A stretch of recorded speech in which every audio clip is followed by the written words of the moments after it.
strong.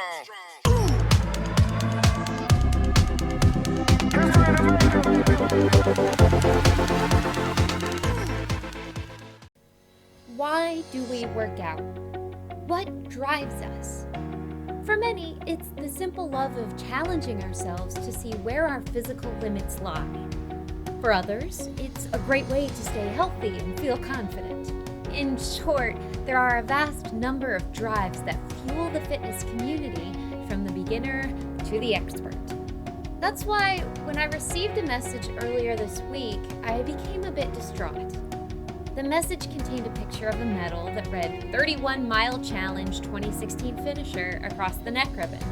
The actual medal itself was a huge 2016, followed up by an even larger city silhouette. Further research brought me to the website MakeYesHappen.com. At its core, it's much like any fundraising website. Begun in 2012, it acts as a hub for nonprofit and charity fundraising events. Because of this, they take no cut of the money raised, something that sets them apart from places like Kickstarter. As of today, there are quite a few virtual races and in-person races accepting applicants, including the 26.2-mile Race to Oz and the 113.2-mile Pacific Coast Highway Race. Now, initially, my reaction was far from positive.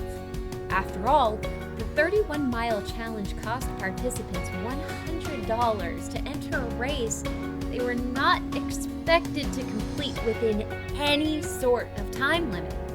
All competitors had to do was either manually log their miles, something that could lead to cheating, or have their miles tracked with an approved fitness app. This negative take was all on me, though. When I hear about a fitness challenge, I assume that A, it should be free, and B, competing is its own reward.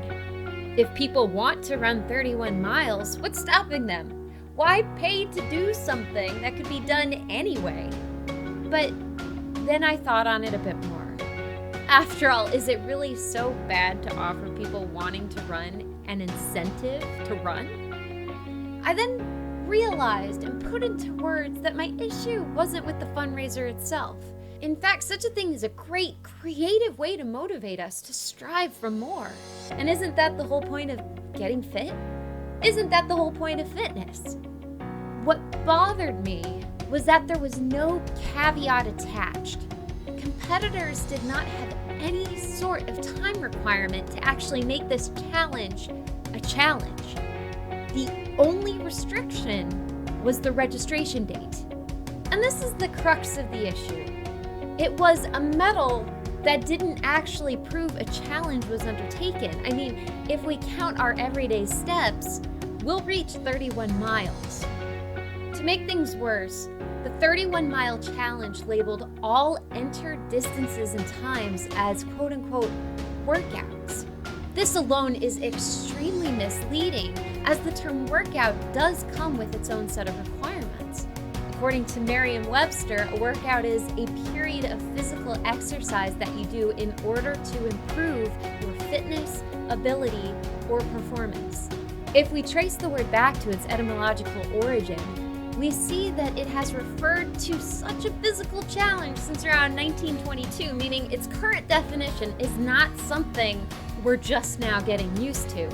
It's been around. We know that working out has to do with a physical challenge.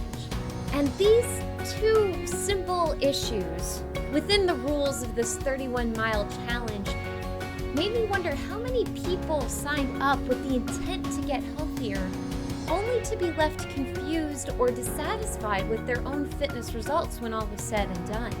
Did they know how hard they needed to push themselves to lose the weight they wanted to, or to get to the next fitness goal they had in mind? As I stated before, these virtual races aren't inherently a bad thing. Again, they are great ways to motivate people to do more, to achieve greatness, to strive for things they otherwise would not strive for. But if you want to make them more than just paying for a medal that says you paid for a medal, then it's important to understand what actually constitutes a physical challenge worthy of the medal being awarded. According to the American College of Sports Medicine, You need at least 30 minutes of cardio at least 5 days out of the week at a moderate level. Moderate here means that the workout is perceived as being fairly light to somewhat hard. And I use perceived here because what we see individually as fairly light to somewhat hard is drastically different, and that's okay. But the end result, if you're breathing faster than normal and are sweating, but you can still squeeze out some sentences or maybe a few words, you've hit your jackpot moderate level. Anything less than this, and you won't achieve any lasting health benefits. With that in mind, does it matter how many days it takes to finish the race? Not one bit. Average mile times vary dramatically based on age, gender, weight, physical fitness level, to name a few.